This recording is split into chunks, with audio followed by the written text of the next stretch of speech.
하나님께서 오늘 저희에게 주시는 하나님의 말씀 창세기 26장 12절에서 22절까지의 말씀입니다. 창세기 26장 12절에서 22절까지의 말씀을 저와 여러분이 한 절씩 교독하겠습니다. 이삭이 그 땅에서 농사하여 그 해에 100배나 얻었고 여호와께서 복을 주심으로 그 사람이 창대하고 왕성하여 마침내 거부가 되어 양과 소가 떼를 이루고 종이 심이 많으므로 블레셋 사람이 그를 시기하여 그 아버지 아브라함 때에 그 아버지의 종들이 판 모든 우물을 막고 흙으로 메었더라. 아비멜렉이 이삭에게 이르되 내가 우리보다 크게 강성한즉 우리를 떠나라. 이삭이 그곳을 떠나 그랄 골짜기에 장막을 치고 거기 거류하며 그 아버지 아브라함 때 팠던 우물들을 다시 팠으니 이는 아브라함이 죽은 후에 블레셋 사람이 그 우물들을 메웠습니다. 이삭이 그 우물들의 이름을 그의 아버지가 부르던 이름으로 불렀더라. 이삭의 종들이 골짜기를 파서 샘 근원을 얻었더니 그랄 목자들이 이삭의 목자와 다투어 이르되 이 물은 우리의 것이라 하매 이삭이 그 다툼으로 말미암아 그 우물 이름을 에색이라 하였으며 또 다른 우물을 팠더니 그들이 또 다툼으로 그 이름을 신나라 하였으며 함께 보시겠습니다. 이삭이 거기서 옮겨 다른 우물을 팠더니 그들이 다투지 아니하였으므로 그 이름을 르호봇이라 하여 이르되 이제는 여호와께서 우리를 위하여 넓게 하셨으니 이 땅에서 우리가 번성하리로다 하였더라. 아멘. 이삭은 흉년의 때에 그랄 땅에 머물면서 농사했습니다. 그리고 오늘 본문 12절입니다. 이삭이 그 땅에서 그 해에 100배나 얻었고 여호와께서 복을 주심으로 100배나 얻는 복을 받았습니다. 이삭은 흉년이 돼서 먹을 것을 찾아 애굽까지 내려가려 했습니다. 그런데 하나님께서 그런 이삭에게 더는 양식 걱정을 하지 않아도 되게끔 100배의 결실을 얻게 하셨습니다. 그리고 이어지는 13절은 말씀합니다. 그 사람이 창대하고 왕성하여 마침내 거부가 되어 여호와께서 그에게 복을 주심으로 그가 창대하고 왕성하여 마침내 거부가 되었다 라고 말씀하고 있습니다. 자, 성도님 여러분, 그런데 사실 이삭이 받은 복은 이런 물질적인 복이 전부가 아닙니다. 이삭이 받은 은혜는 단순히 물질의 풍요만을 의미하지 않습니다. 창대하고 왕성하여 마침내 거부가 되었다 그러는데, 아니 실은 이삭이 받은 이 물질적인 복은 이삭이 받은 은혜를 가시적으로 눈에 보이게끔 표현한 것일 뿐입니다. 그리고 실은 이것이 구약적인 표현입니다. 구약 성경은 하나님께서 베푸시는 복을, 그 은혜를 눈에 보이는 물질의 번영으로 표현하곤 합니다. 이것이 구약의 표현 방식입니다. 저와 여러분이 주님만이 나의 반석이시고 주 예수보다 더 귀한 것은 없네라고 고백하시지 않습니까? 그런데 아브라함과 이삭과 살던 족장시대 구약의 백성들은 아직 예수 그리스도가 이 땅에 오시기 전, 하나님의 계시가 충만하게 비춰지기 전 그들이 하나님께 복을 받는다, 하나님께 은혜를 받는다, 그러면 그들 수준에 맞춰서 하나님이 그걸 보여주셔야 되는 거죠. 저희는 예수 그리스도 한 분으로 만족할 수 있는데 그들에게는 아직 그것이 없어요. 모르는 거죠. 그래서 그들에게 가시적으로 보여주는 거죠. 하나님이 주시는 은혜가 얼마나 큰 것인지, 그것이 가령 물질, 장수, 자녀가 많은 것, 그런 가시적인 것으로 보여주는 것이죠. 자, 그렇다면 이삭이 받은 정말 참된 복, 이삭이 받은 정말 참된 복은 무엇일까요? 그가 거부가 됐다고 그러는데 그것은 단지 하나님께 주신 복을 가시적으로 표현한 것뿐이라고 했으니까, 자, 그렇다면 이삭이 받은 정말 참된 복은 무엇일까요? 그것은 바로 이삭이 하나님을 나의 하나님으로 만난 것입니다. 나의 하나님으로. 이제 그에게 있어 하나님은 더는 아버지 아브라함의 하나님이 아닙니다. 이제 그는 나의 하나님을 경험해 버린 겁니다. 미국의 복음주의 목회자인 지금은 타계하신 존 메가더 목사님이 그분의 창세기 강의에서 이렇게 말했습니다. 이삭은 아브라함의 아들로서 하나님에 대해 들어왔을 뿐입니다. 그는 아버지 아브라함으로부터 하나님에 대해서 많이 들었습니다. 그러나 흉년이라는 극한의 결핍 속에서 하나님은 이삭에게 개별적인 언약을 주십니다. 바로 저희가 지난 시간에 살펴보았던 것처럼 하나님이 이삭에게 나타나셔서 아브라함에게 약속하셨던 그 약속을 똑같이 주시죠. 나는 이제 너의 아버지 아브라함의 하나님이 아니라 이상 너의 하나님도 되고 싶다고 말씀하신 것이죠. 이제 하나님은 아브라함의 하나님을 넘어 이삭의 걸음을 구체적으로 인도하시는 나의 하나님이 되셨습니다.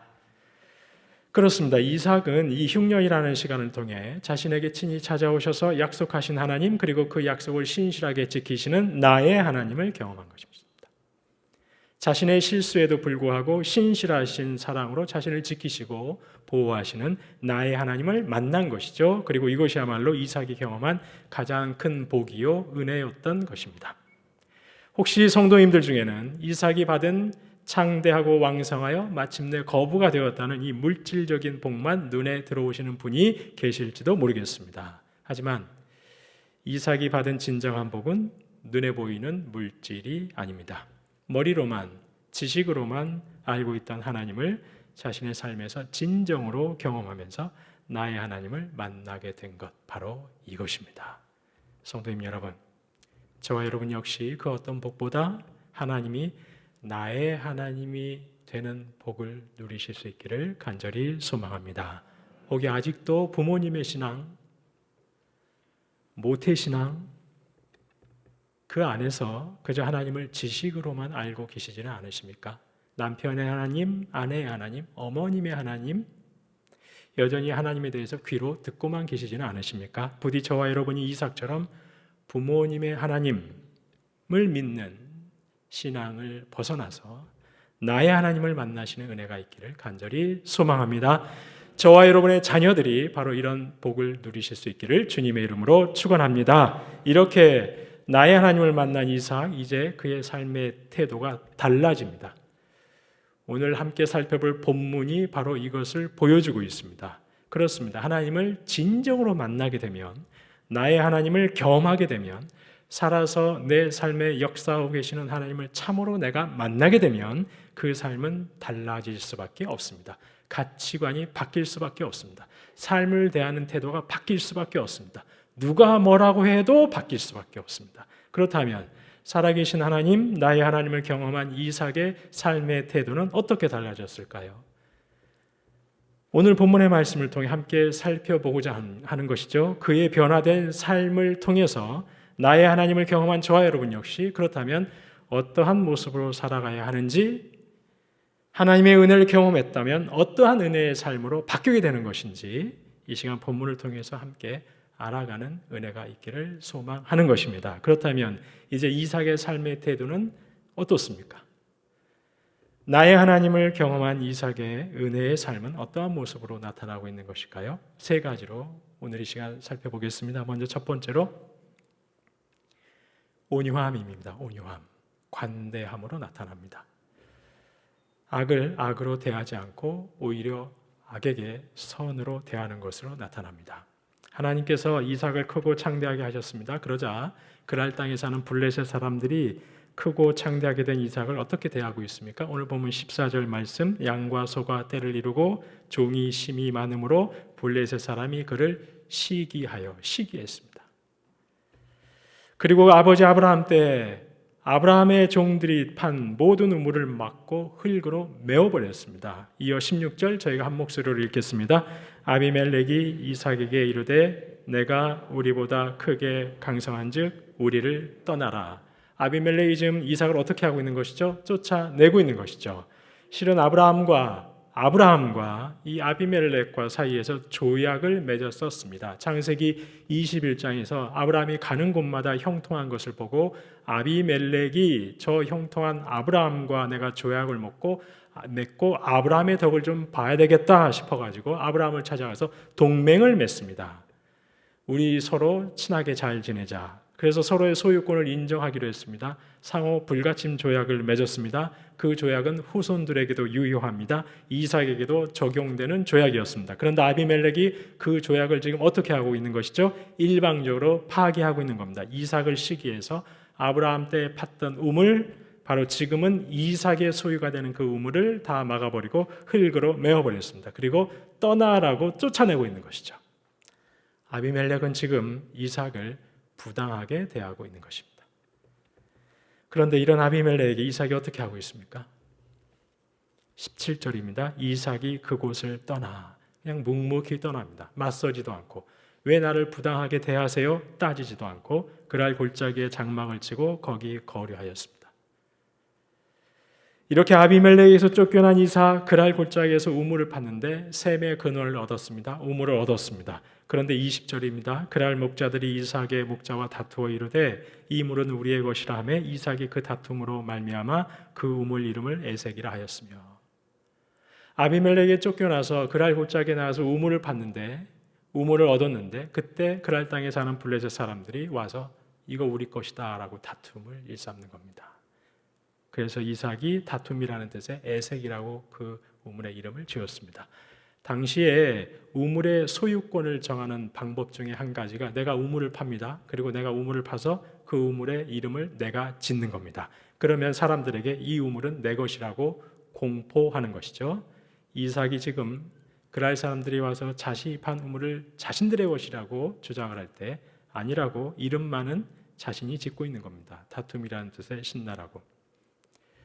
에색이라고 짓고 있는 것이죠. 그러자 그 다툼에서 또 조용히 물러나 버립니다. 21절 또 다른 우물을 봤더니 그들이 또 다툼으로 그 이름을 신나라 하였으며 그리고 또 다른 우물을 봤는데 또 이 사람들이 와서 다투니까 이번에 또 대적한다는 뜻의 신나라고 이름을 지었습니다. 그런데도 이번에도 또 그들이 와서 다투자 이삭은 다시 조용히 물러나게 되는 것이죠. 어떻게 보면 이삭의 이런 모습이 참 바보 같아 보일 수가 있습니다. 조약을 깨고 쫓아내는 아비멜렉, 시기심 때문에 우물을 팔 때마다 달려와서 다투고 소유권을 주장하는 그랄의 사람들, 그런데도 그때마다 조용히 물러나는 이삭. 참으로 이삭은 바보 같습니다. 참 없어 보이는 사람이죠. 그럼 이삭이 힘이 없어서 조용히 물러났던 것일까요? 맞설 능력이 없어서 바보처럼 너무나도 없어 보이게 조용히 넘겨주고 물러났던 것일까요? 저희가 16절 말씀을 다시 한번 보시겠습니다. 아비멜렉이 이삭에게 이르되 내가 우리보다 크게 강성한즉 우리를 떠나라. 여기서 강성하다 이 단어 아짬이라는 히브리 단어인데 모세오경 중에 딱 2번 사용되었습니다. 바로 본문 그리고 출애굽기 1장에서 사용되었습니다. 출애굽기 1장에 보시면 이스라엘 자손이 생육하고 불어나 애굽 땅에 가득하게 되었습니다. 그러니까 강성하게 되었습니다.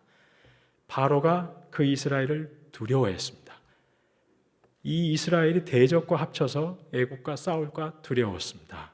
그래서 이스라엘의 노역을 더 중하게 하고 급기야 어떻게 했습니까? 히브리 산파들에게 명하여서 이스라엘 자손들이 아들을 낳거든 다 죽이라고 명하였습니다.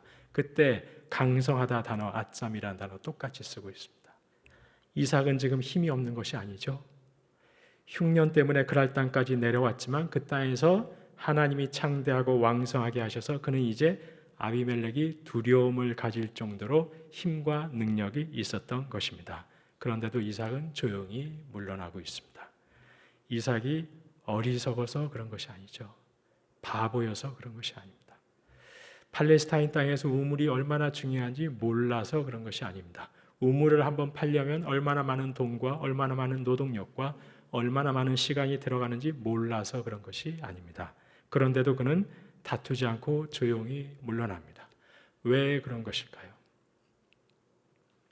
왜 이삭은 바보처럼 물러나기만 하는 것일까요? 조약을 어기는 것이다. 나에게 지금 부당하게 하는 것이다. 나도 힘이 있다. 한번 해볼 테냐. 왜 맞서지도 않고 힘으로 누르지도 않고 조용히 물러나는 것일까요?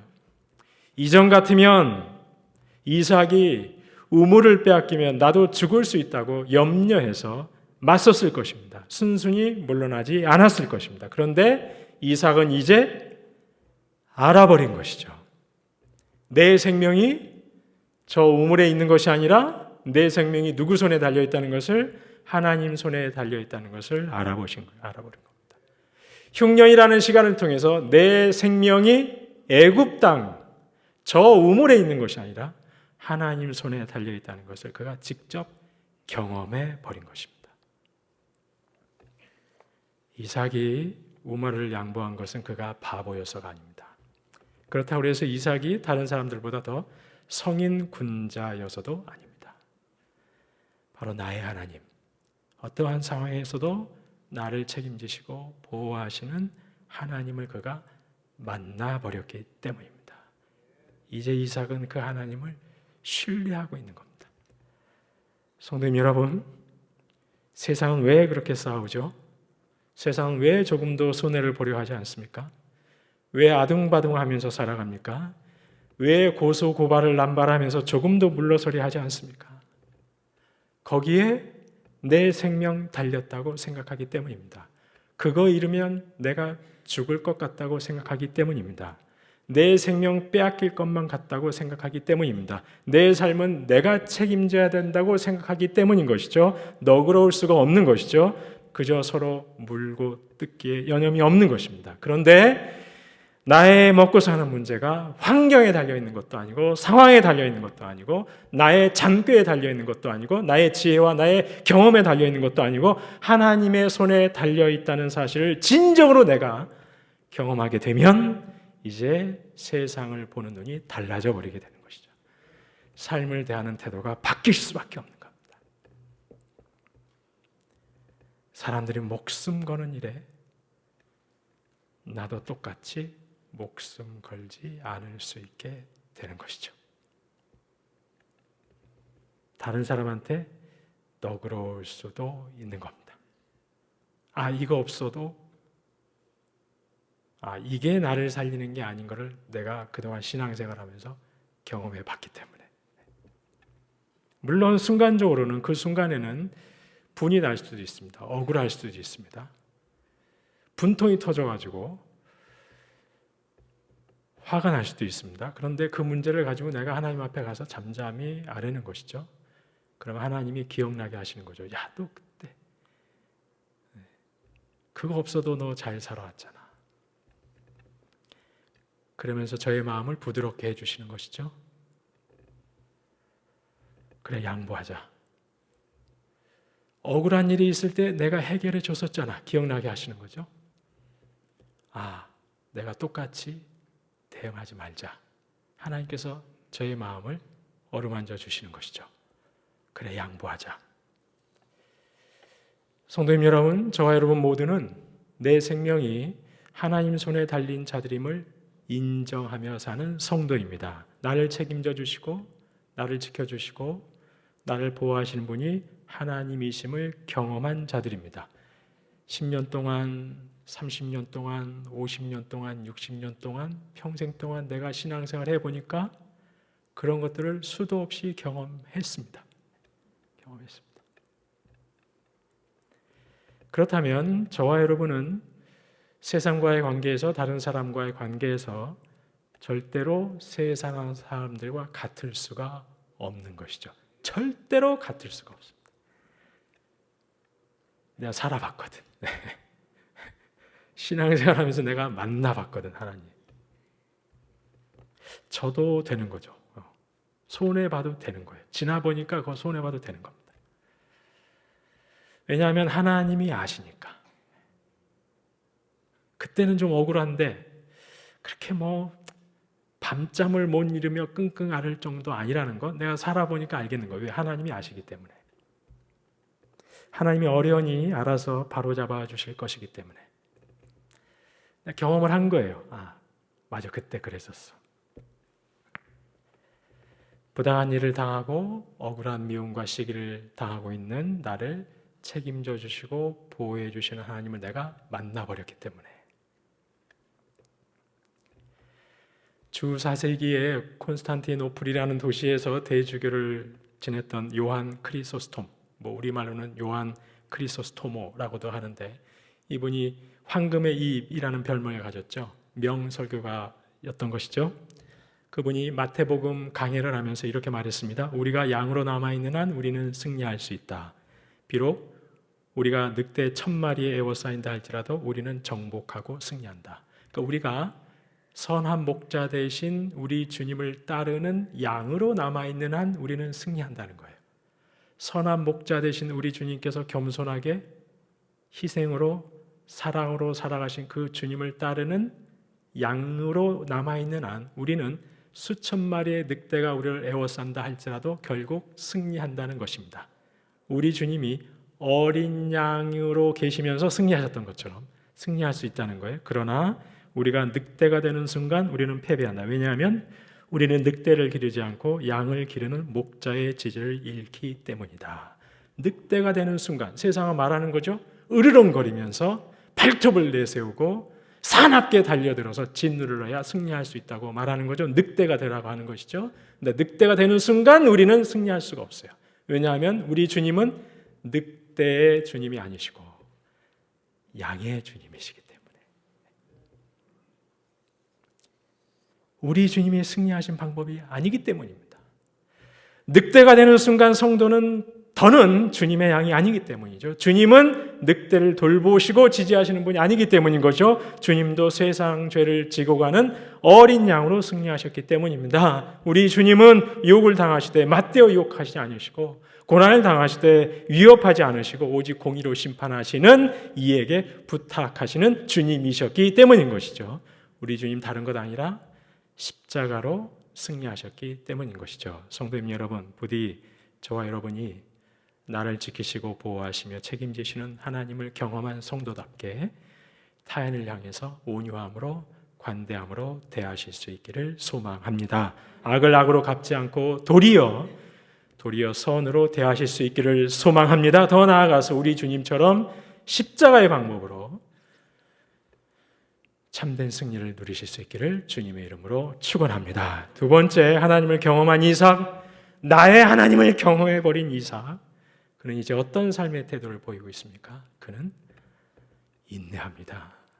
하나님의 때를 기다립니다. 하나님이 나에게 허락하실 우물을 주실 때까지 묵묵히 기다립니다. 앞서 살펴본 것처럼 이삭은 블레셋 사람들과 싸우지 않고 쫓겨날 때마다 계속 우물을 팠습니다. 쫓겨날 때마다 딴 곳 가서 우물 파고 또 우물 파고 또 우물 팠습니다. 그런데 이처럼 계속해서 우물 파는 이삭, 그가 무능해서가 아닙니다. 무능해서 바보처럼 왜 저러고 있을까? 그게 아닌 것이죠. 성도님 여러분, 사실 이삭이 어떤 사람이었습니까? 자신의 결혼을 위해서 아버지의 종이 먼 길을 떠났을 때 이삭이 뭐 하고 있었습니까? 기도하고 있었습니다. 결혼해서 아이가 생기지 않았을 때 이삭이 뭐 하고 있었습니까? 기도하고 있었습니다. 간절하게 기도했습니다. 자, 지금 억울하게, 부당하게 계속해서 쫓겨나고 있습니다. 자신이 판 우물을 빼앗기고 있습니다. 그런데도 옮겨가면서 계속 우물을 파고 있습니다. 그러면 그때 우물을 파고 있을 때 이삭이 뭐 했을까요? 이삭은 분명히 기도했을 것입니다. 하나님,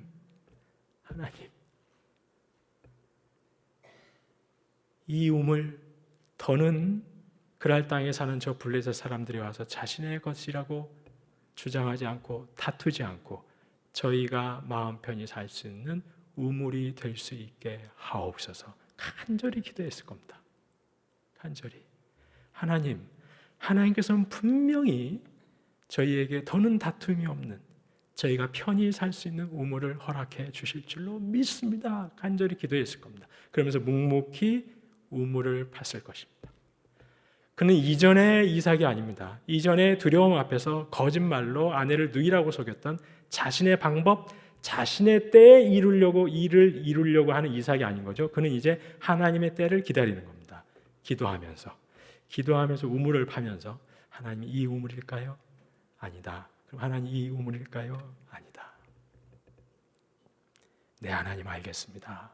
계속 인내하며 하나님의 때를 기다리며 기도하면서 기다릴 줄 아는 이삭이었던 것이죠. 그래서 마침내 22절 저희가 한 목소리를 읽겠습니다. 이삭이 거기서 옮겨 다른 우물을 팠더니 그들이 다투지 아니하였으므로 그 이름을 르호봇이라 하여 이르되 이제는 여호와께서 우리를 위하여 넓게 하셨으니 이 땅에서 우리가 번성하리로다 하였더라. 아멘. 마침내 더는 그랄 사람들과 충돌을 일으키지 않고 살 수 있을 만한 넓은 곳 르호봇을 얻게 되었습니다. 성도님 여러분, 혹시 내 때에 내 방법으로 내 뜻대로 되지 않아서 낙심하고 계시지는 않으십니까? 내 때에 내 방법으로 일이 이루어지지 않고 있어서 혹시 분이 일어나고 계시지는 않으십니까? 만일 저와 여러분이 지난 세월 하나님을 믿으면서 나의 삶을 인도하시는 하나님, 나를 살게 하시는 분은 하나님이심을 진정으로 만나셨다면 이제도 하나님 앞에서 인내하실 수 있기를 간절히 소망합니다. 묵묵히 기도의 우물을 파며 이삭이 반드시 하나님께서 나에게 우물을 주실 것이다, 더는 다툼이 없는 우물을 주실 것이다 라고 확신하면서 기도의 우물을 팠던 것처럼 저와 여러분도 그 하나님을 신뢰하면서 기도하시며 인내하실 수 있기를 소망합니다. 그렇게 할 때 하나님 분명히 저와 여러분에게도 가장 좋은 때, 가장 좋은 방법으로 저와 여러분의 르호봇을 허락해 주실 줄로 믿습니다. 마지막 세 번째, 나의 하나님을 만난 이삭, 그는 이제 진정으로 하나님을 예배하게 됩니다. 22절 말씀 다시 한번 저희가 한 목소리로 봉독하겠습니다. 이삭이 거기서 옮겨 다른 우물을 팠더니 그들이 다투지 아니하였으므로 그 이름을 르호봇이라 하여 이르되 이제는 여호와께서 우리를 위하여 넓게 하셨으니 이 땅에서 우리가 번성하리로다 하였더라. 아멘. 르호봇을 얻은 이삭의 고백을 보시기 바랍니다. 이르되 이제는 누가 우리를 위해서? 여호와께서 우리를 위하여 넓게 하셨다.